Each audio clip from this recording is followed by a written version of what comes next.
12월 한 달을 살아갈 수 있도록 용기 주시고 또 힘을 주시고 격려하시고 소망을 주십니다. 오늘 이 은혜로 충만해서 또 새로운 한 달도 믿음으로 승리하며 살아가기를 축복합니다. 우리가 살아가면서 때때로 어려운 일들을 만날 때가 있습니다. 사람의 힘으로 해결할 수 없는 환경이나 사건이나 사람들을 만납니다. 그때 천사와 같은 돕는 사람들을 보내주셔서 어려운 일들을 해결할 때를 우리는 종종 만나게 됩니다. 지난주 목요일에 NCMN 본부 목요 기도회 설교를 하러 가게 되었습니다. 홍성근 목사님께서 네팔 왕예자영 캠프를 떠나셨기 때문에 목요일 본부 기도회 설교를 부탁하셨습니다. 어떤 말씀을 전할까 고민이 되었습니다. 매주 그 시간에 홍성근 목사님께서 말씀을 가르치기 때문에 우리 간사님들의 성경 수준이 보통 수준이 아니었습니다. 기도하다가 사도행전 3장 1절에서 6절 말씀을 준비했습니다. 베드로와 요한이 나면서부터 안진뱅이였던 그러한 이제 안진뱅이를 고치는 그 말씀이었습니다. 성령님께서 저에게 이 말씀을 전하라는 그러한 감동을 주셨습니다. 저는 말씀을 준비하면서 생각해 봤습니다. 오늘 내가 본부 기도에 가서 설교하는 것이 나의 생각인가? 사람들의 생각인가? 하나님의 계획인가? 또 내가 이 본문 말씀을 준비해서 전하는 것이 이제 나의 생각인가? 아니면 우연인가? 하나님의 감동으로 주신 말씀인가? 제가 스스로를 질문하면서 말씀을 준비했습니다. 제가 계속 질문할수록 이 말씀을 전하는 것이 하나님의 계획이라는 것을 확신을 갖게 되고 그 말씀을 전했습니다. 제가 매일 이제 암송 카드를 109절이 있는데 이 암송 카드를 순서적으로 이제 매일 하루 한 구절씩 암송도 하고 묵상도 하고 있습니다. 그런데 제가 이 말씀을 통해서 하나님의 인도하심을 받았습니다. 어느 날 제가 이렇게 믿음 없이 여러 가지 일들을 생각했을 때 그 다음 날 84번의 그러한 이제 믿음에 관련된 말씀을 제가 묵상하게 됐습니다. 히브리서 11장 6절 믿음이 없이는 하나님을 기쁘게 하지 못하나니 하나님께 나가는 자는 반드시 그가 계신 것과 또한 그가 자기를 찾는 자들에게 상 주심을 믿어야 할지니라. 제가 며칠 후에 또 여러 가지 일로 염려하는 시간이 있었습니다. 그 전날. 그런데 그 다음 날 제가 92번째 이제 말씀을 묵상하는데 베드로전서 5장 7절 말씀했습니다. 너희 염려를 다 주께 맡겨라. 이는 그가 너희를 돌보심이라. 저는 여러 번의 이러한 이제 하나님의 인도하심을 통해서 내가 본부에 가서 말씀을 전하고 또 본문 말씀도 하나님께서 나에게 주신 그러한 이제 감동의 말씀이라고 생각하고 확신 있게 말씀을 전하고 돌아오게 되었습니다. 이처럼 하나님께 때때로 우리가 고민할 때에 말씀으로 환경으로 사건으로 우리에게 사인을 주시고 확신을 주시고 믿음으로 반응할 수 있도록 하나님께서 인도해 주십니다. 성경에 보면 제자들이 가는 것은 조용하지 않고 시끄러웠습니다. 믿는 성도들이 가는 것도 조용하지 않습니다. 사도행전이 가르쳐주는 영적인 교훈입니다. 제자들이 가는 곳에 주변 사람들이 편하지 않았습니다. 어둠 속에 하나님의 말씀이 빛이 들어가니까 잠잠하지 않았습니다. 하나님이 없는 생활을 하다가 이제 하나님의 말씀을 전하니 그 주변이 조용하지 않았습니다. 예수님을 믿는 사람들이 있는 곳에는 기쁨이 있고 감사가 있고 위로가 있고 격려가 있고 찬양이 있고 기도가 있습니다. 그 반면에 시기도 있고 또 분열도 있고 갈등도 있고 어려움도 있습니다. 예수님을 믿고 하나님께로 사람들이 돌아올 때에 주변에는 떠들썩하고 시끄러운 일들이 많이 있습니다. 어떤 사람들은 흥분도 하고 어떤 사람들은 비방하고 어떤 사람들은 칭찬을 하고 어떤 사람들은 동요를 하고 어떤 사람들은 귀찮게 여기고 어떤 사람들은 양심의 가책을 느끼고 어떤 사람들은 마음의 평안을 느낍니다. 오늘 말씀 보면 이러한 일들이 오늘 본문 말씀에 가득히 있습니다. 사도들을 통해 이제 많은 병자들이 이제 치유받고 기적 같은 일들이 일어나자 초대교회에 시끄러운 일들이 일어나기 시작했습니다. 오늘 말씀을 보면 사두개파 사람들은 어떤 반응을 보였을까요? 오늘 사도행전 5장 17절 보면 대제사장과 그와 함께 있는 사람, 즉 사두개인의 당파가 다 마음의 시기가 가득하여 일어나서 이렇게 말씀하고 있습니다. 사두개파 사람들은 이 대제사장들에게 시기하는 마음의 시기심으로 가득 차게 되었습니다. 사도행전 5장 18절 보면 사도들을 잡아다 옥에 가두었더니 사두개파 사람들의 모함과 시기로 사도들은 감옥에 갇히게 되었습니다. 사도행전 5장 19절 보면 주의 사자가 밤에 옥문을 열고 끌어내어 이르되, 이렇게 밤중에 하나님의 천사가 감옥의 문을 열고 사도들을 이끌어내었습니다. 믿기지 않는 그러한 일들이, 기적 같은 일들이 일어났습니다. 하나님은 천사를 보내서 사도들 감옥에 나오게 했습니다. 하나님은 어떤 분입니까요? 우리가 위기를 당할 때 어려움을 도와주시는 하나님입니다. 다양한 방법으로 도와십니다. 때로는 천사를 통해서 도우십니다. 때로는 신실한 성도들을 통해 도우십니다. 때로는 가족들을 통해 도우십니다. 때로는 중보자들을 통해서 도우십니다. 저희 이제 동기 목사들 7명 있는데 매주 토요일 저녁 9시부터 10시까지 있는 자리에서, 어떤 분은 거창에서, 어떤 분은 강화에서, 어떤 분은 의정부에, 어떤 분은 서울에서 서로를 위해, 예배를 위해서 중보 기도하고 있습니다. 이처럼 더울 때에 우리에게 큰 힘이 되고 소망이 됩니다. 저와 여러분들 이 시간도 여러분들 하나님이 나를 도우시는 그 은혜를 경험하고 기대하며 나가시길 바랍니다. 베드로전서 5장 7절 보면 너희 염려를 다 주께 맡기라, 이는 그가 너희를 돌보시며. 이 말씀을 우리에게 왜 주셨습니까? 우리는 염려할 수밖에 없지만 그러나 하나님은 우리를 도우시겠다고, 우리를 돌보시겠다고 우리에게 말씀하고 있습니다. 도와주시고 해결해 주시고 문제를 풀어준다고 하나님 우리에게 말씀해 주겠습니다. 오늘 말씀을 여러분들 자세히 보시기 바랍니다. 왜 하나님께서 사도들을 도우셨습니까? 왜 하나님께서 천사들을 보내셔서 감옥 문을 열어주셨습니까? 오늘 사도행전 5장 20절 말씀 함께 읽도록 하겠습니다. 함께 읽겠습니다. 가서 성전에 서서 이 생명의 말씀을 다 백성에게 말하라 하매. 아멘. 가서 생명의 말씀을 전하라고 감옥문을 열어주었습니다. 사도행전 5장 20절을 공동 번역으로 보면 어서 가시오, 그리고 성전에서 이 생명의 말씀을 남김없이 사람들에게 전하시오 하고 일러주었다고 이렇게 말씀해 주겠습니다. 천사를 통해 감옥문을 열으신 분명한 사명이 있는데 어서 가서, 지체하지 말고 가서 성전에 가서 생명의 말씀을 하나하나 전부 다 남김없이 전하라고 감옥문을 열어주었습니다. 우리도 마찬가지입니다. 살다 보면 여러 가지 감옥과 같은 환경이나 사건이나 문제를 만날 때가 있어요. 그때마다 기적같이 하나님은 은혜를 부어주셔서 문제를 해결해 주시고 우리에게 은혜를 베푸십니다. 건강에 은혜를 주시고, 재정에 은혜를 주시고, 직장에 은혜를 주시고, 또 사업에 은혜를 주시고, 만남에 은혜를 주십니다. 그때 여러분들 왜 하나님께서 나에게 은혜를 주신지 그 은혜를 기억해야 될 것입니다. 나가서 하나님의 말씀을 전하라고 우리에게 다양하게 은혜를 주십니다. 가족들에게, 이웃들에게, 친구들에게, 만나는 사람들에게 은혜를 전하라는 것입니다.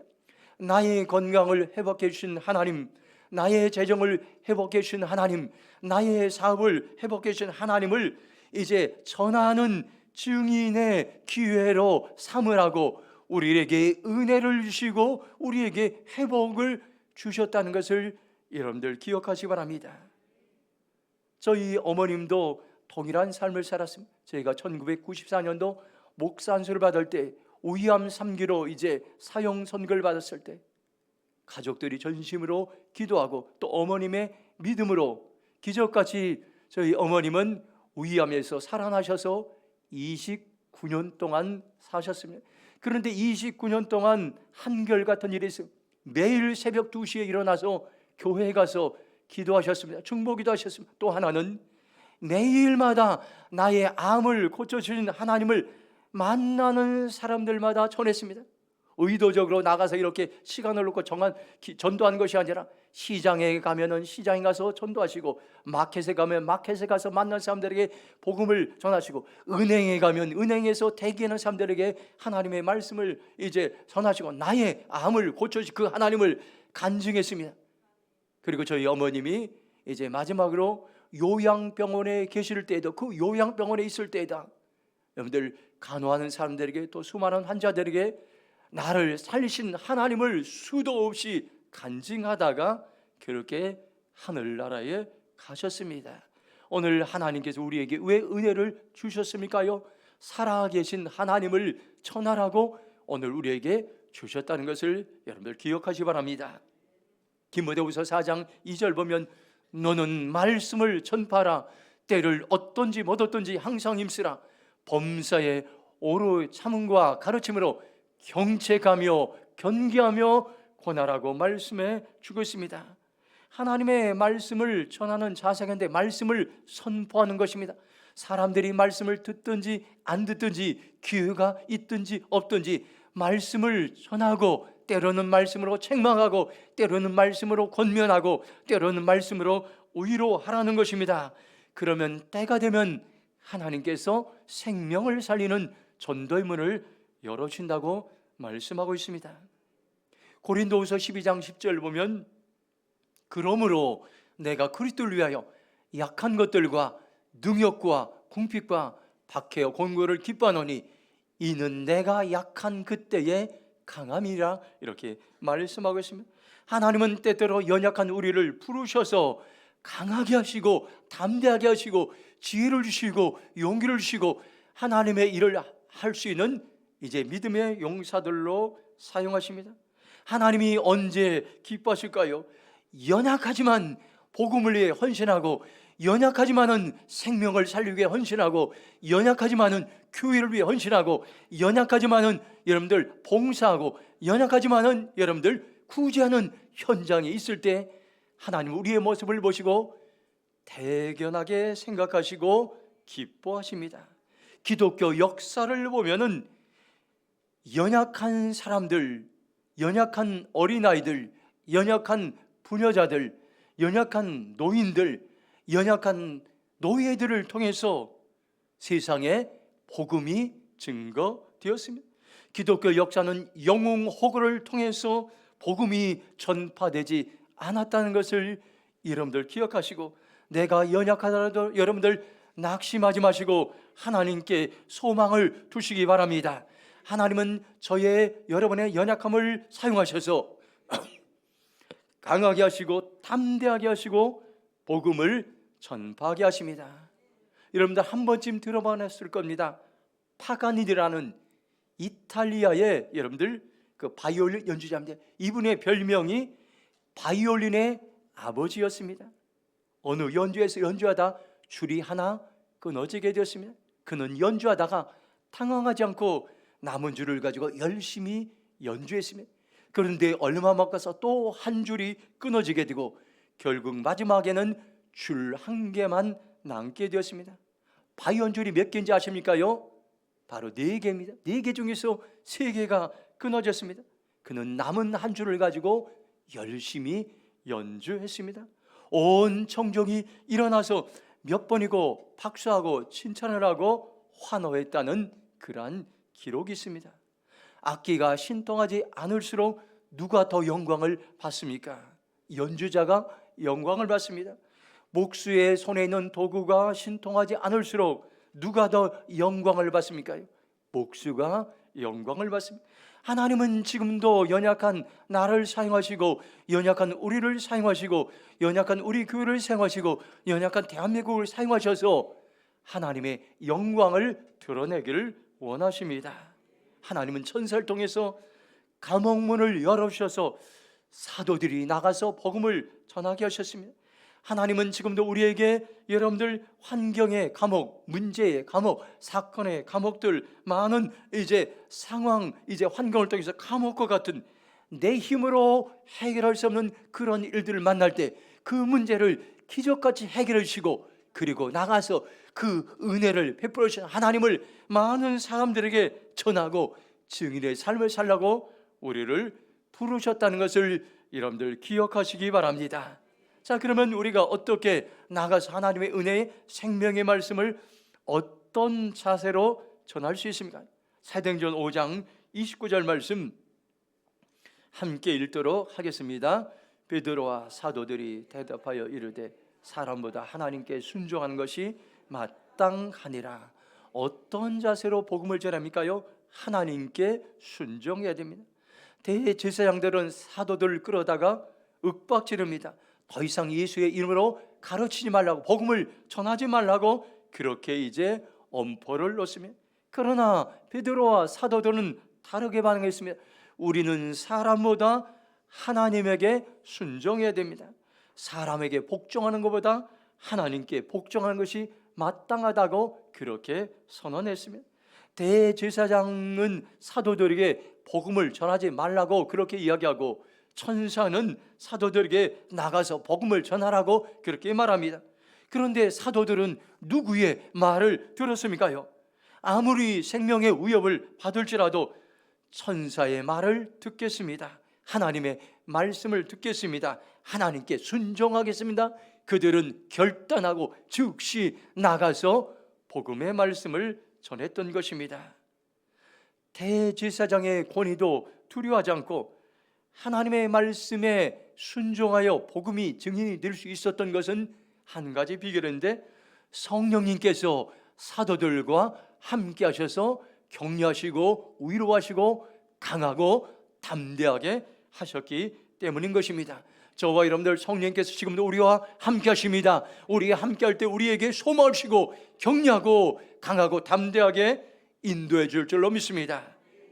사도행전 1장 8절에 오직 성령이 너희에게 임하면 너희가 권능을 받고 예루살렘과 온 유대와 사마리아 땅 끝까지 이르러 내 증인이 되리라 말씀하고 있습니다.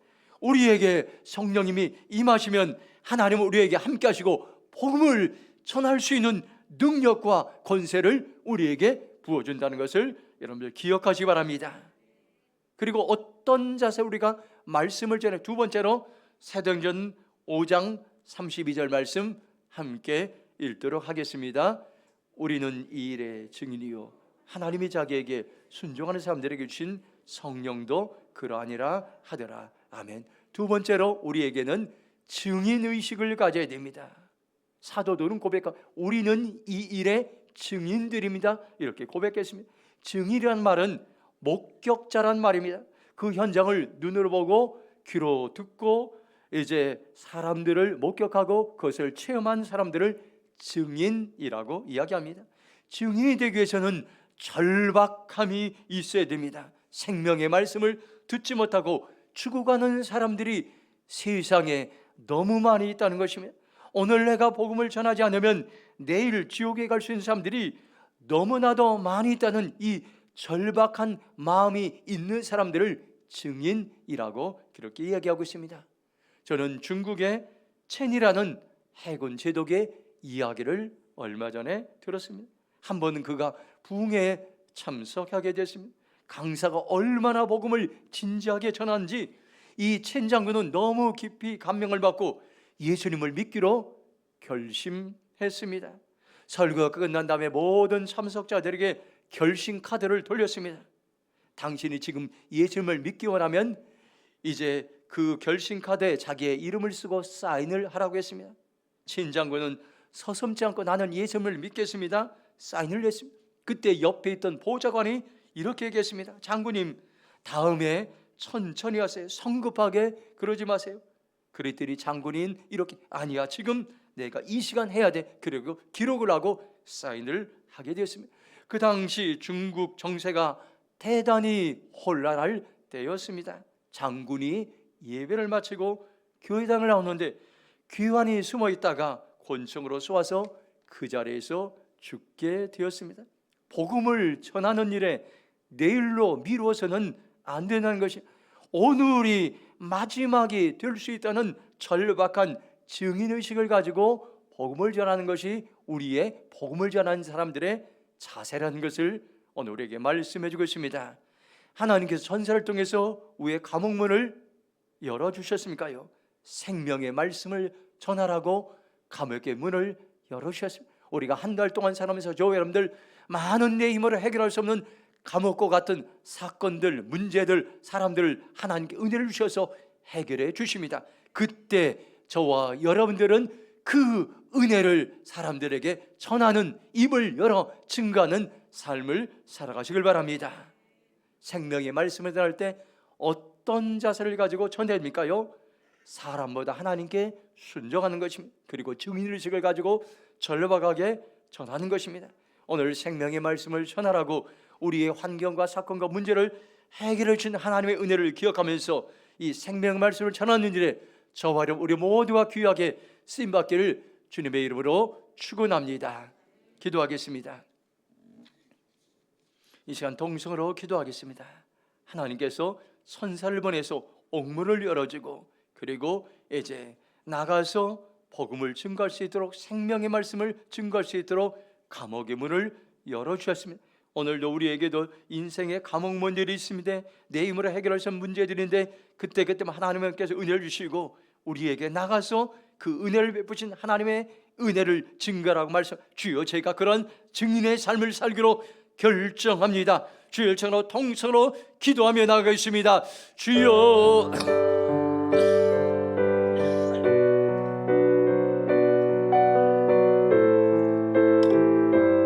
하나님 감사합니다.